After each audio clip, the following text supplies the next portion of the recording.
어느 날 문득 거울 앞에 섰을 때 낯선 사람이 보입니다. 지친 눈빛, 무너진 어깨, 그리고 언제부터인가 잊어버린 미소. 오늘 하루도 누군가를 위해 밥을 했고, 누군가의 일정을 챙겼고, 누군가의 감정을 보듬었습니다. 하지만 정작 나 자신에게는 물 한 잔 제대로 챙겨주지 못했습니다. 목이 마른 줄도 몰랐고, 배가 고픈 줄도 몰랐고, 내 마음이 무너지고 있는 줄도 몰랐습니다. 그리고 이런 생각이 스칩니다. 왜 나는 나를 돌보는 것이 이렇게 어려울까? 왜 나를 위한 시간을 갖는 것에 죄책감이 들까? 정신분석의 거장은 말했습니다. 자기 자신과의 관계가 모든 관계의 시작이다. 하지만 우리는 그 시작을 잊고 살아갑니다. 나를 마지막 순서에 두고, 나를 가장 낮은 우선순위에 놓고 그렇게 조용히 사라져갑니다. 이 영상은 당신이 왜 스스로를 뒤로 미루게 되었는지 그 깊은 심리적 뿌리를 함께 들여다보는 시간입니다. 자기 돌봄은 이기심이 아닙니다. 그것은 생존입니다. 만약 이 이야기가 당신의 마음에 닿는다면 댓글에 나를 위해라고 남겨주세요. 그것은 우리 사이에 작은 약속이 될 것입니다. 이제부터 나를 돌보겠다는 조용한 선언. 함께 이 여정을 시작해 봅시다. 많은 사람들이 자신을 돌보지 못합니다. 시간이 없어서가 아닙니다. 마음 깊은 곳에 자리 잡은 믿음 때문입니다. 나는 그럴 자격이 없어. 나보다 더 중요한 사람들이 있어. 내가 쉬면 모든 게 무너질 거야. 이런 속삭임은 어디서 왔을까요? 심리학은 이것을 내면화된 신념이라고 부릅니다. 어린 시절부터 우리는 배웁니다. 착한 사람은 자기보다 남을 먼저 생각한다고. 희생하는 사람이 가치 있는 사람이라고. 특히 여성들은 더욱 강하게 이런 메시지를 받으며 자랍니다. 엄마는 늘 마지막에 밥을 먹고, 아버지와 자녀들이 먼저 씻고, 자신의 옷보다 가족의 옷을 먼저 챙깁니다. 그렇게 자라난 아이는 자신도 모르게 같은 패턴을 반복합니다. 나중에, 언젠가 여유가 생기면. 하지만 그 언젠가는 오지 않습니다. 왜냐하면 나를 뒤로 미루는 것이 이미 삶의 방식이 되어버렸기 때문입니다. 당신이 스스로를 돌보지 못하는 건 게으름이 아닙니다. 그것은 오랜 시간 내면에 새겨진 믿음의 결과입니다. 깊은 심리학에서는 이것을 그림자라고 부릅니다. 우리가 인정하지 않으려는 모든 것, 억눌린 욕구, 감춰진 필요, 말하지 못한 갈망들이 그림자 속에 숨어 있습니다. 당신이 쉬고 싶다는 욕구를 느낄 때마다 어떤 목소리가 들립니다. 게으른 거야. 이기적인 거야. 그런 자격 없어. 이 목소리는 당신의 진짜 목소리가 아닙니다. 그것은 오랫동안 내면화된 판단의 목소리입니다. 하지만 그림자는 사라지지 않습니다. 당신이 외면할수록 그림자는 더 크게 자라나고 결국 몸으로 말하기 시작합니다. 만성 피로, 두통, 소화불량, 불면증. 이 모든 것이 당신의 몸이 보내는 신호입니다. 제발 나를 돌봐줘. 제발 나를 들어줘. 몸은 거짓말을 하지 않습니다. 당신이 무시한 모든 필요들이 결국 육체로 나타나게 됩니다. 자기 돌봄은 선택이 아닙니다. 그것은 당신의 존재가 요구하는 필수입니다. 우리는 종종 타인의 필요에는 민감하지만 자신의 필요에는 둔감합니다. 누군가 힘들어하면 금방 알아차리고 달려가지만 정작 내가 무너지고 있을 때는 눈치채지 못합니다. 심리학에서는 이것을 공감의 불균형이라고 합니다. 밖을 향한 공감은 발달했지만 안을 향한 연민은 메말라 있는 상태입니다. 누군가는 이렇게 자랐을 것입니다. 울면 안 돼. 네 감정은 중요하지 않아. 다른 사람 기분 상하게 하지 마. 그렇게 자기 감정을 억누르는 법을 배운 아이는 어른이 되어서도 자신의 목소리를 듣지 못합니다. 나는 괜찮아. 이 정도는 참을 수 있어. 다른 사람들은 더 힘들 텐데. 하지만 당신도 힘듭니다. 당신도 지쳐 있습니다. 당신의 고통도 정당합니다. 다른 사람과 비교할 필요가 없습니다. 당신의 아픔은 그 자체로 의미가 있고 돌봄받을 가치가 있습니다. 자기 연민은 나약함이 아닙니다. 그것은 자신에게 인간적인 따뜻함을 주는 용기입니다. 많은 사람들이 자기 돌봄을 이기심과 혼동합니다. 내가 쉬면 누군가 힘들어질 거야. 내가 시간을 내면 다른 일이 밀릴 거야. 하지만 진실은 이렇습니다. 당신이 무너지면 모든 것이 무너집니다. 빈 컵으로는 아무것도 채울 수 없습니다. 고갈된 마음으로는 누구도 돌볼 수 없습니다. 자기 돌봄은 나를 위한 것이지만 동시에 주변 모든 사람을 위한 것이기도 합니다. 당신이 건강해야 당신의 가족도 건강합니다. 당신이 평온해야 당신의 관계도 평온합니다. 비행기 안전수칙을 떠올려 보세요. 산소 마스크가 떨어지면 자신이 먼저 착용한 후 다른 사람을 도우라고 합니다. 이것은 이기심이 아니라 생존의 원칙입니다. 당신이 먼저 숨을 쉬어야 다른 사람도 살릴 수 있습니다. 자기 돌봄은 사치가 아닙니다. 그것은 책임입니다. 당신 자신에 대한 책임이자 당신이 사랑하는 사람들에 대한 책임입니다. 깊은 심리 탐구에서는 페르소나라는 개념이 있습니다. 이것은 우리가 세상에 보여주는 가면입니다. 좋은 엄마, 헌신적인 아내, 완벽한 직장인, 든든한 딸. 우리는 이 역할들을 훌륭하게 해냅니다.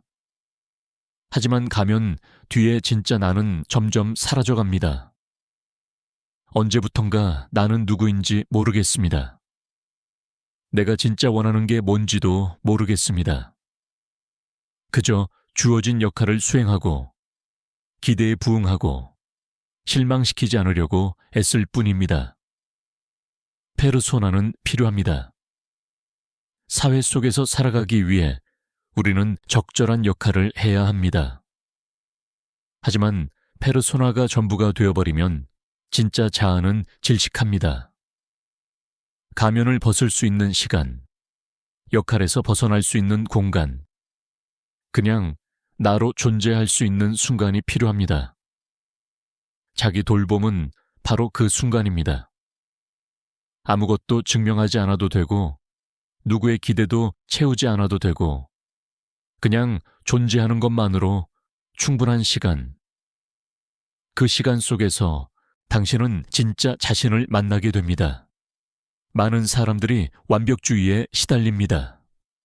모든 것을 완벽하게 해내야 한다는 강박, 실수해서는 안 된다는 두려움, 부족함을 드러내면 안 된다는 믿음. 이런 완벽주의는 어디서 왔을까요? 어린 시절 조건적인 사랑을 받았을 때 우리는 배웁니다. 잘해야 사랑받는다고, 완벽해야 인정받는다고. 그렇게 우리는 존재 자체로는 충분하지 않다는 메시지를 내면화합니다. 그래서 쉬는 것조차 허락하지 않습니다. 쉬면 게으른 거야. 쉬면 뒤처지는 거야. 끊임없이 무언가를 해내야만 가치 있는 사람이라고 믿습니다. 하지만 진실은 이렇습니다. 당신은 아무것도 하지 않아도 충분히 가치 있습니다. 당신의 존재 자체가 이미 의미입니다. 성취로 증명할 필요가 없습니다. 당신은 이미 완전합니다. 불완전함조차 당신의 일부이고 그 모든 것이 아름답습니다. 자기 돌봄은 이런 진실을 받아들이는 연습입니다. 완벽하지 않아도 괜찮다고, 오늘은 충분히 했다고, 이제 쉬어도 된다고 스스로에게 말해주는 것입니다. 우리의 몸은 끊임없이 신호를 보냅니다. 피곤할 때 하품이 나오고, 배고플 때 배가 울리고, 스트레스 받을 때 어깨가 뭉칩니다. 하지만 우리는 이 신호들을 무시합니다. 조금만 더 버티면 돼. 몸의 목소리를 듣지 않고 계속 밀어붙입니다. 그러다 결국 몸이 멈춥니다. 병으로, 탈진으로, 번아웃으로. 그제야 우리는 깨닫습니다. 아, 내가 너무 무리했구나. 하지만 이미 늦었습니다. 회복하는 데는 쓰러지는 것보다 훨씬 긴 시간이 걸립니다. 몸과의 관계를 회복하는 것이 자기 돌봄의 시작입니다. 배고프면 먹고, 피곤하면 쉬고, 아프면 치료받는 것. 너무나 당연한 일인데 우리는 이것조차 미룹니다. 당신의 몸은 당신의 집입니다. 평생 함께 살아갈 유일한 공간입니다. 그 집을 함부로 대하지 마세요. 소중히 돌보고 귀 기울이고 필요한 것을 채워주세요. 몸이 보내는 신호는 귀찮은 방해가 아닙니다. 그것은 당신을 살리려는 생명의 외침입니다. 죄책감은 자기 돌봄의 가장 큰 방해물입니다. 내가 쉬는 동안 다른 사람들은 일하고 있을 텐데, 내가 즐기는 동안 누군가는 힘들어하고 있을 텐데, 이런 생각이 편안함을 빼앗아 갑니다. 쉬는 중에도 마음은 불편하고, 즐기는 중에도 미안함이 따라다닙니다. 심리학에서는 이것을 과도한 책임감이라고 합니다. 세상의 모든 고통을 내가 책임져야 한다는 착각입니다. 하지만 당신은 구세주가 아닙니다. 당신은 한계가 있는 인간입니다. 모든 사람을 다 도울 수 없고 모든 문제를 다 해결할 수 없습니다. 당신이 쉬는 동안 세상은 여전히 돌아갑니다. 당신이 없어도 다른 사람들은 살아갑니다. 이것이 냉정하게 들릴 수 있지만 사실 이것은 해방입니다. 당신은 모든 것을 짊어지지 않아도 됩니다. 당신도 쉴 권리가 있습니다. 당신도 돌봄받을 자격이 있습니다. 죄책감 없이 쉬는 연습을 시작해보세요. 처음에는 어색하고 불편할 것입니다. 하지만 점점 익숙해질 것입니다. 그리고 언젠가 깨닫게 될 것입니다. 아, 나도 쉴 수 있구나. 이것도 괜찮구나. 많은 사람들이 자기 돌봄을 거창한 것으로 생각합니다. 스파에 가야 하고, 여행을 가야 하고, 비싼 무언가를 사야 한다고 생각합니다. 하지만 자기 돌봄은 훨씬 더 단순합니다. 아침에 일어나서 창문을 열고 깊게 숨을 쉬는 것, 좋아하는 차를 천천히 마시는 것, 따뜻한 물로 샤워하며 하루의 피로를 씻어내는 것, 이 모든 것이 자기 돌봄입니다. 거창할 필요가 없습니다.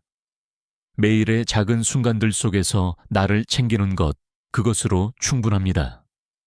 좋아하는 음악을 듣는 시간, 산책하며 하늘을 바라보는 순간, 아무 생각 없이 멍하니 있는 시간, 이런 작은 것들이 쌓여서 당신을 회복시킵니다. 자기 돌봄은 돈이나 시간이 많아야 하는 것이 아닙니다. 그것은 태도입니다. 나를 소중히 여기는 마음, 나의 필요를 인정하는 용기, 내게 친절한 선택을 하는 습관. 오늘 당장 할 수 있는 작은 것 하나를 선택해 보세요. 그것이 당신의 삶을 바꾸는 시작이 될 것입니다. 우리는 종종 다른 사람의 시선을 의식합니다. 저 사람은 나를 어떻게 볼까? 이기적이라고 생각하지 않을까? 게으르다고 판단하지 않을까? 이런 두려움이 자기 돌봄을 막습니다. 다른 사람들의 기대에 부응하느라 정작 내 삶은 뒷전이 됩니다. 심리학에서는 이것을 외부 중어 틀이라고 합니다. 내 안의 기준이 아니라 밖의 평가로 나를 판단하는 것입니다. 하지만 당신의 삶은 당신의 것입니다. 다른 사람의 승인을 받기 위해 사는 것이 아닙니다. 당신이 행복해야 합니다. 당신이 건강해야 합니다. 다른 사람이 뭐라고 하든 그것은 그들의 문제입니다. 당신은 당신의 삶을 살아야 합니다. 경계를 설정하는 것을 배워야 합니다. 아니요라고 말할 수 있어야 합니다. 모든 요청에 응할 수 없습니다. 모든 기대를 충족시킬 수 없습니다. 당신에게도 한계가 있고 그 한계를 지키는 것이 건강함입니다. 처음에는 미안한 마음이 들 것입니다. 하지만 점차 깨닫게 될 것입니다. 경계는 거부가 아니라 보호라는 것을, 나를 지키는 것이 곧 내가 사랑하는 사람들을 더 잘 돌볼 수 있는 길이라는 것을. 지은이라는 여성이 있었습니다. 그녀는 완벽한 엄마, 헌신적인 아내, 능력 있는 직장인이었습니다. 모든 것을 완벽하게 해냈고 누구도 실망시키지 않았습니다. 하지만 그녀 자신은 점점 사라져갔습니다. 거울을 볼 때마다 낯선 사람이 보였습니다. 언제부터인가 웃지 않게 되었고 좋아하는 것이 무엇인지도 잊어버렸습니다. 어느 날 그녀는 쓰러졌습니다. 몸이 더 이상 버티지 못했습니다. 병원 침대에 누워 천장을 바라보며 그녀는 생각했습니다. 나는 모두를 위해 살았는데 정작 나는 어디에 있는 걸까? 회복 기간 동안 그녀는 처음으로 멈췄습니다. 아무것도 하지 않았습니다. 그저 숨을 쉬고 창밖을 바라보고 자신의 몸이 보내는 신호를 들었습니다. 그리고 깨달았습니다. 나를 돌보는 것은 이기심이 아니라 생존이라는 것을. 퇴원 후 그녀는 조금씩 변화를 시작했습니다. 매일 아침 10분 동안 차를 마시는 시간을 가졌습니다. 일주일에 한 번은 좋아하는 책을 읽었습니다. 피곤할 때는 거절하는 법을 배웠습니다. 처음에는 어색했고 죄책감도 들었습니다. 하지만 점점 변화가 느껴졌습니다. 몸에 에너지가 돌아왔고 마음에 여유가 생겼고 다시 웃을 수 있게 되었습니다. 그리고 놀라운 일이 일어났습니다. 그녀가 건강해지자 가족도 더 행복해졌습니다. 그녀가 웃으니 아이들도 웃었고 그녀가 평온하니 집안 분위기도 따뜻해졌습니다. 자기 돌봄은 나 혼자만을 위한 것이 아니었습니다. 그것은 모두를 위한 것이었습니다. 우리의 감정도 돌봄이 필요합니다. 슬플 때는 울어도 되고, 화가 날 때는 표현해도 되고, 외로울 때는 도움을 청해도 됩니다. 하지만 많은 사람들이 감정을 억누릅니다. 약해 보일까봐, 부담을 줄까봐, 민폐가 될까봐. 그렇게 감정은 내면 깊은 곳에 쌓이고 결국 언젠가 폭발하거나 우울로 변합니다. 감정은 에너지입니다. 흐르게 놔두어야 합니다. 억누르면 정체되고 정체되면 썩습니다. 당신의 감정을 인정하세요. 슬픔도 분노도 두려움도 모두 정당합니다. 당신이 느끼는 모든 것은 의미가 있습니다. 감정을 돌보는 것도 자기 돌봄입니다. 울고 싶을 때 우는 것, 화가 날 때 건강한 방식으로 표현하는 것, 힘들 때 누군가에게 기대는 것. 이 모든 것이 당신을 살립니다. 감정을 억누르는 것이 강함이 아닙니다. 감정을 건강하게 다루는 것이 진짜 강함입니다. 당신의 감정에 귀 기울이세요. 그것이 당신에게 무엇을 말하고 있는지 들어보세요. 감정은 당신의 내면이 보내는 중요한 메시지입니다. 자기 돌봄은 관계 속에서도 중요합니다. 많은 사람들이 관계에서 자신을 잃어버립니다.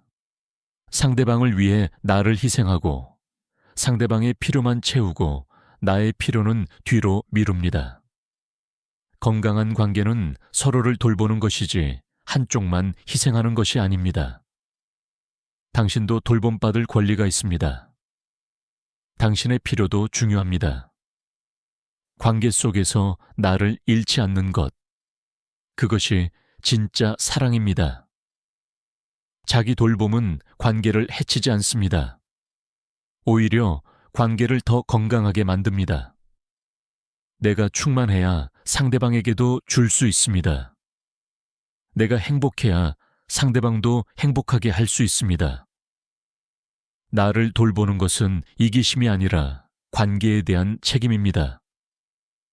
당신이 건강해야 건강한 관계를 만들 수 있습니다.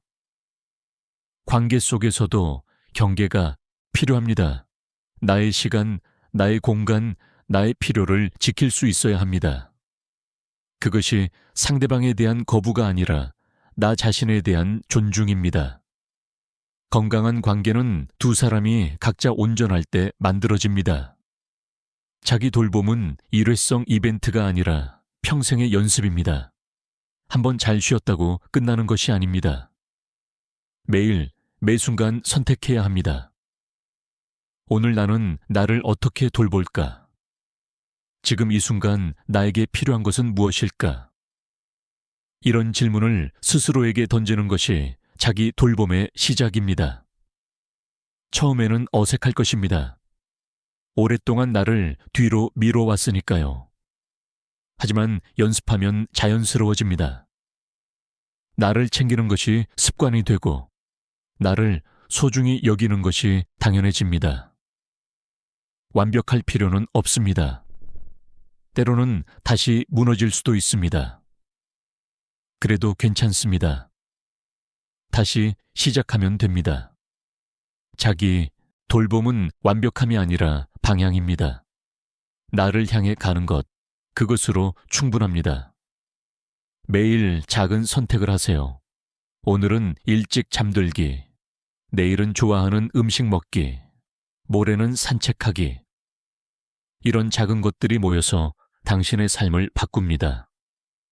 자기 돌봄은 거창한 변화가 아니라 매일의 작은 선택입니다. 이 이야기는 자기 돌봄에 대한 이야기였습니다. 하지만 더 깊이 들어가면 이것은 당신의 존재에 대한 이야기입니다. 당신은 충분히 가치 있습니다. 아무것도 증명하지 않아도 누구의 기대도 채우지 않아도 그냥 존재하는 것만으로 충분히 소중합니다. 자기 돌봄은 이 진실을 받아들이는 여정입니다. 나는 사랑받을 가치가 있다고, 나는 쉴 자격이 있다고, 나는 행복해질 수 있다고 스스로에게 말해주는 것입니다. 이것이 쉽지 않다는 것을 압니다.